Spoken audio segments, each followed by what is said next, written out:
special agents in the state of California, and I'm proud of that work. I want to bring in Congresswoman Gabbard. Congresswoman Gabbard, you took issue with Senator Harris confronting Vice President Biden at the last debate. You called it a, quote, false accusation that Joe Biden is a racist. What's your response? I want to bring the conversation back to the broken criminal justice system that is disproportionately negatively impacting black and brown people all across this country today.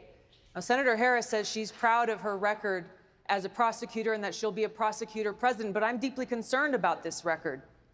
There are too many examples to cite, but she put over 1,500 people in jail for marijuana violations and then laughed about it when she was asked if she ever smoked marijuana. She blocked evidence. She blocked evidence that would have freed an innocent man from death row until the courts forced her to do so. She kept people in prison beyond their sentences to use them as cheap labor for the state of California.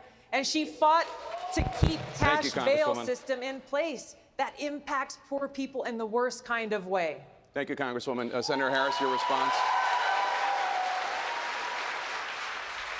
As the elected Attorney General of California, I did the work of significantly reforming the criminal justice system of a state of 40 million people, which became a national model for the work that needs to be done. And I am proud of that work.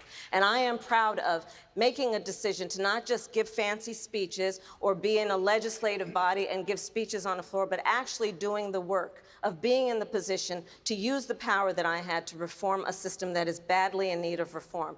That is why we created initiatives that were about reentering former offenders and getting them counseling. It is why, and because I know that criminal justice system is so broken, that I am an advocate for what we need to do to not only decriminalize, but legalize marijuana in the United States. I want to bring Congresswoman Gabbard back in. Your response, The bottom line is, Senator Harris, when you are in a position to make a difference and an impact in these people's lives, you did not. And worse yet, in the case of those who were on death row, innocent people, you actually blocked evidence from being revealed that would have freed them until you were forced to do so. There is no excuse for that.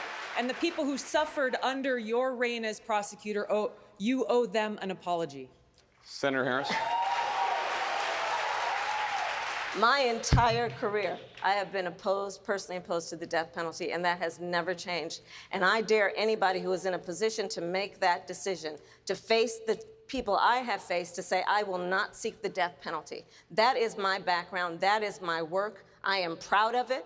I think you can judge people by when they are under fire, and it's not about some fancy opinion on a stage, but when they're in the position to actually make a decision, what do they do? When I was in the position of having to decide whether or not to seek a death penalty on cases I prosecuted, I made a very difficult decision that was not popular to not seek the death penalty. History shows that, and I am proud of those decisions.